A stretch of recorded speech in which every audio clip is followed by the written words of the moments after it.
死海分成了两边，我们现在就在以色列这一边的死海哦。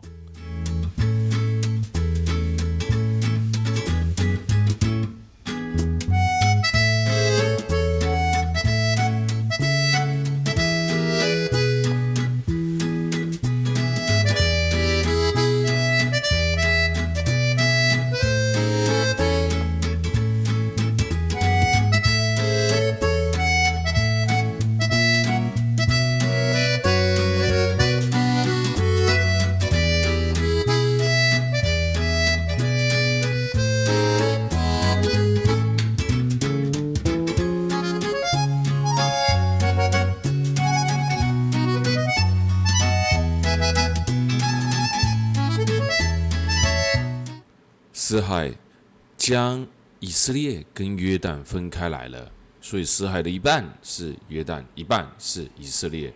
你看看这一个死海，它里面酝酿的含藏的这种盐分有多高啊？这些盐分都已经结晶了，使得这些湖呢就呈现了一种净白的颜色哦。你看看，就都啊就这样坐在湖边，两个人呢这么恩爱。就在那边啊，你不要看这个样子，它紫外线还是很强的啊。所以呢，就都啊就喜欢坐在这旁边。那你说以色列跟约旦这个死海最大的差别在哪边？我觉得最大的差别在于呢，以色列的死海它的消费来得比约旦高很多，而也可能以色列在观光发展这个区域呢，也来得比较早一点呢。所以呢，以色列它这边不管是饭店各方面的收费，都是比较高昂的啊，这是在死海地区完全不一样的消费方式。而当然，我们也可以看得出，在以色列这一边的死海，它主要是以死海挖取的这种矿物盐作为保养品主要的一个卖点呢。约旦也是一样，但是最大的差别在以色列这方面的推展呢，来得更加具国际行销化。OK。我们不是在约旦的死海哦，我们是在以色列的死海。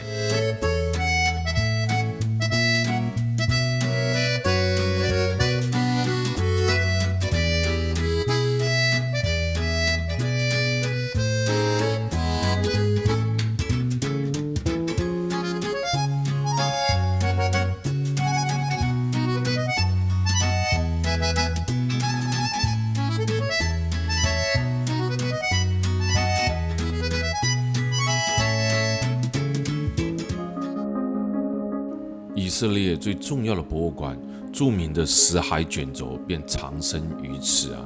以色列博物馆在耶路撒冷的希伯来大学附近啊。你刚开始看到从入口进来，觉得没有太大的特别啊。但是其实呢，这当中最著名的一个是缩小版的耶路撒冷旧城区这里啊，这个是它最著名的地方。另外一个就是死海的卷轴啊。那在这里面呢，对很多人来说呢，可能不是那么了解，但事实上呢，这个缩小版的耶路撒冷旧城，你眼前看到这个不是普通的那个保丽龙塑胶，它是一颗颗细碎的旧城原石细细的堆叠建筑而成的啊。它的模拟呢，可不是现在的耶路撒冷旧城啊，而是以色列人最引以为傲的第二圣殿时期啊，比那个时候还要大，就是犹太人最辉煌的时期。传说当中的圣殿便是在树立当时的金顶寺所在地区哈，所以这个模型不仅将圣殿皇宫复原，也将整个犹太人最辉煌的时候，把它整个给它复原起来。那我刚刚讲过了哈，镇馆之宝是死海卷轴，这些古卷乃是世界上最古老的旧约圣经的抄本，以羊皮纸为主，也有部分的沙草纸哈。是在死海附近的洞穴被发掘的，他们不论在宗教、历史、文学上面都是极具意义的。为了彰显死海卷轴的地位，馆方可是特意以书本为启发，盖了一个所谓的藏宝库。你想想看啊，还是一样是神啊，还是一样是神啊，为神而兴建起来特别的这一个以色列博物馆。关于死海卷轴发现与收藏的历史，流传千年的珍宝如何被发现，又重回犹太人以色列政府的手上，漫长的回廊博物馆等你亲自来体会哦。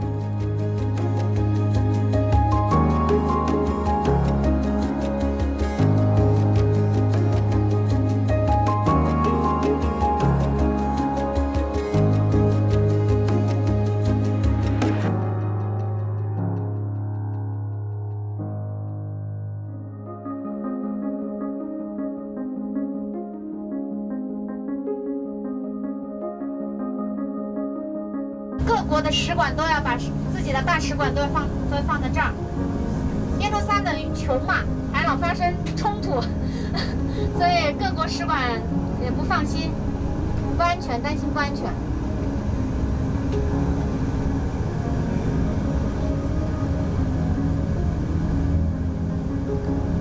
特拉维夫的房子很贵的。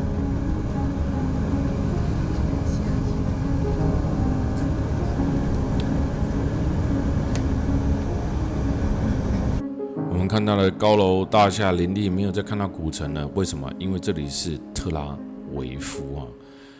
特拉维夫呢，也是以色列的第二大城，很多人也称为它是以色列的首都，因为它是国际社会普遍承认的以色列首都。虽然很多的犹太人认为他们的首都真正是在耶路撒冷啊，那以色列的法定跟实际的首都政府所在地是耶路撒冷啊，但是国际社会为了平息之间的纠纷，所以呢，他们把特拉维夫列为了所谓的真正的首都啊。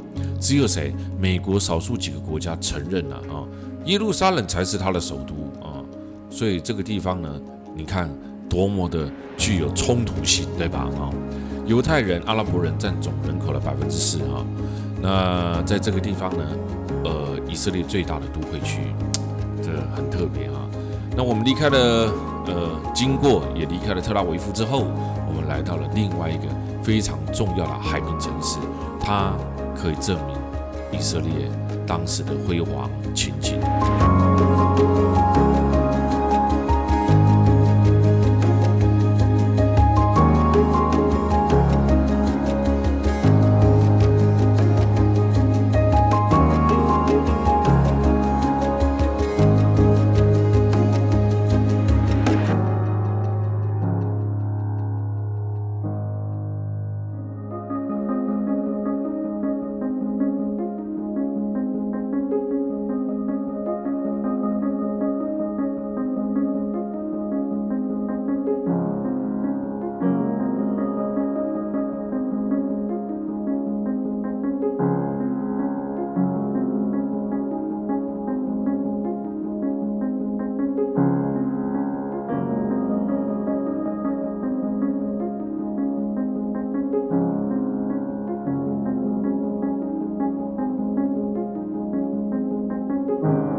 在这边可以看得到清真寺与亚美尼亚的修道院。在这儿我们可以看得到拿破仑占领雅法期间曾经成为士兵使用的医院的亚美尼亚的修道院。这里是雅法，一个非常著名的海滨城市。在这个海滨城市呢，石板路铺设的街道上面呢，拱门一道一道的接出来，街道两旁边都是卖着纪念品的商店啊。在这儿有一座灯塔，1875年的灯塔，曾经在1936年重建了，坐落在这个地方叫做亚美尼亚人的庭院，他们世世代代都负责掌管这里的灯塔。基地下还有西门塔纳之家，圣经的使徒行传记载，彼得寄居之处就在这里。